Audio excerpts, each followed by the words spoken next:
Hi everyone, I'm Aviad and welcome to another episode of Tools of the Trade. A one-shot is a game that is intended for one sitting, few hours in and out. It's a great way to introduce new players to the game or play with a bunch of strangers at a convention or over the internet. One-shots have a time limit. You have about 3 or 4 hours to take an adventure from beginning to end. This time constraint requires a different, more tailored approach when we sit down to actually build one. In this video, we are going to take a closer look at the challenges and opportunities that one-shots entail, and learn how to adapt our adventure building tools into a one-shot format. The first thing we need to do is ask ourselves, what kind of game are we going to run? What is the genre of the game? Heroic fantasy, sci-fi exploration, a modern mystery, or perhaps eldritch horror? There are countless options to choose from, but with a game so short, we should probably pick one and stick with it. A question that can guide us in choosing a genre would be, what do I want the players to experience when playing this game? After we have a genre, we should think about the general theme of our story. If we chose modern mystery, a theme could be a bunch of police officers investigating the murder of a cartel boss. This will obviously prompt more questions that we will need to answer. These questions will help us build the story for our one-shot. Now, there are many ways people go about this process. Some like to start from the climax and work back to the beginning. Others think about the cool monster that they want the players to encounter and build a story around that. It's up to you to build the seed of the story, but I have some tools that could help, like the top-down approach or the bottom-up approach we presented in the adventure building videos. When we are done with this stage, we will have a general outline of the story, and we can start planning the actual session. But before we do, let's talk about the important difference between one-shots and long-form games. When you run a one-shot for strangers, they won't know anything about the world they are about to play in. Most of the time, they won't even know their own characters. They are oblivious to the locations and factions that are relevant to the setting of your game. All they know is the prompt you handed them, the genre of the game, and perhaps the game systems you're going to use. To make up for that, we need to start the game by filling in the information. We can do that in 2 steps. First, we'll hand each of the players their respective character page, which contains all the information, role-playing and system-wise, that they need to play it. I'll expand on what should be in this page later in this video, but generally speaking, it contains a short bio, relationships, and the goals for their character, as well as an actual character sheet.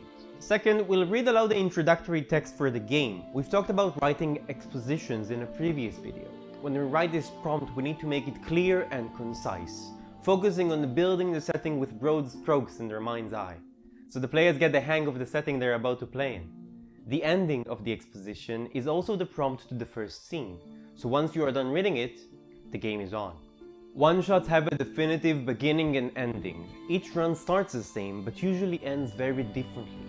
Even the most linear one-shot will not play out the same with different groups, but thankfully, since there is an ending, you don't have to deal with the long-term consequences of the character's actions. That means you have greater freedom in letting the group do grand things that significantly impact the world. The world is your playground, and after this sitting, it will be no more. It doesn't matter in what state you've left it. What matters is the experience the players had at the table. That being said, it's impossible to plan for every scenario. Even more so when the game is so short and you have a full adventure to go through. Because of that, when we design a one-shot, we will make it more linear, and to that extent, a little railroady. We do that for the sake of the narrative and the overall experience.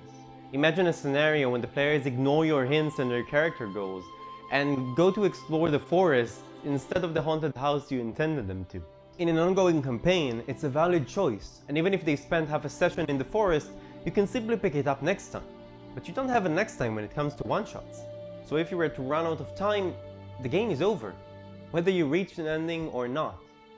To avoid leaving the players hanging, we sacrifice some of the player agency, but not to the point where none of their choices matter. So how do we actually do it? How do we find a balance between their agency and our narrative goals? These questions will guide us throughout this video, and I will refer to it soon. But before that, let's talk about the structure of a one-shot. I have found that at least my one-shots are somewhat similar to the narrative structure of a story, more so than a regular campaign adventure. In a story, we have several parts that make the whole. First, we have the ordinary world, or the status quo. the state of things before the adventure began. We cover that part in full in the exposition. There's no reason to play it out on the table, we have no time for that. The second part would be the inciting incident, the event or chain of events that created tension or conflict in our story. Long ago, the four nations lived together in harmony. Then, everything changed when the Fire Nation attacked.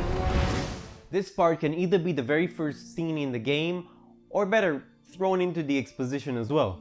Putting the inciting incident in the exposition lets us start right in the middle of things.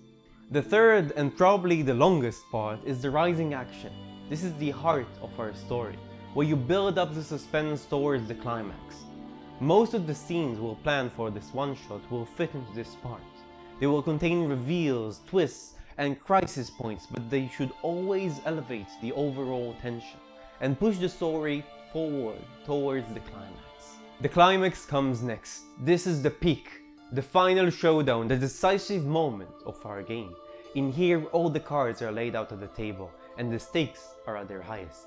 The way the climax unfolds will influence the resolution, which can be played out in the table in the single final scene or narrated by you.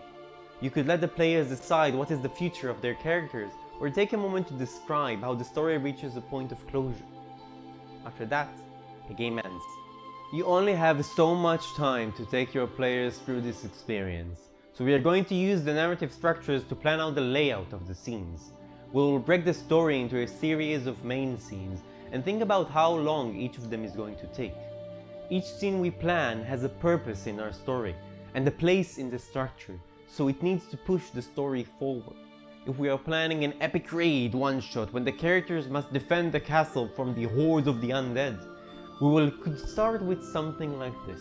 The first scene would be a rush towards the battlements, followed by the first wave of combat, followed by a complication, and then a rush across the enemy lines, with finally the clash with the Lich that raised this army. Then the narrative description of the Undead Legion collapsing as the city is saved by our heroes. Assuming our estimates are correct, if we add the exposition and the time it takes the player to read their shiny new characters, we have a 3-hour one-shot with maybe a few minutes to spare. That's good, but it's not flawless. Our estimates could be wrong. In fact, they are bound to be. New players might need more time to figure out their abilities, which will make combat longer.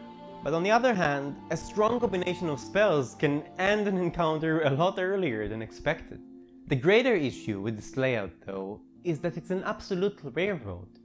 There is no room for choice in this design. I asked my Discord for some advice on making one-shots and got a cool piece of advice from Alon. He suggested we should track the scenes in a one-shot like a diagram, pushing towards similar outcomes with different possible paths. So back to our example, we could say that after the first complication, the party has a choice. They could attempt to cross the enemy lines to reach the Lich and defeat him, destroying the entire army with him. Or they could attempt to take on the flying threat on their own, and help the city withstand the onslaught. Both paths could lead to the final confrontation with the Lich, because in the second version, the Lich wants to get rid of the few capable adventurers that stubbornly stand in his way. That way, we get to keep a similar climax through different scenes, the game feels less railroady, and the players get to keep more of their agency. Other than that, I have a couple more tips you can use to steer the one-shot towards your desired time limit. Look at the clock during the half point of your session. You could be ahead of schedule, just on it, or behind it. If you're on schedule, keep it going, you're killing it. But what happens if you are running behind or ahead of your timetable? If we are running ahead of time, we'll need a way to stall. The best way to stall the game is by adding a scene to our structure. Another complication that will hinder the party on the way to the desired destination. If our investigators found the identity of the murderer a little earlier than we expected, the killer might find out and attempt an escape. This will initiate a chase scene that could easily add 20 minutes to the game. If we are behind schedule, we need to pick up the pace, so we'll build in a shortcut. A shorter scene that could potentially replace one of the longer scenes that leads to the climax. If the investigators have a hard time putting the clues we've given them together, maybe a second, sloppier murder could lead them to the killer. Or perhaps the person they were planning to interrogate next holds a bigger piece of the puzzle than we originally intended.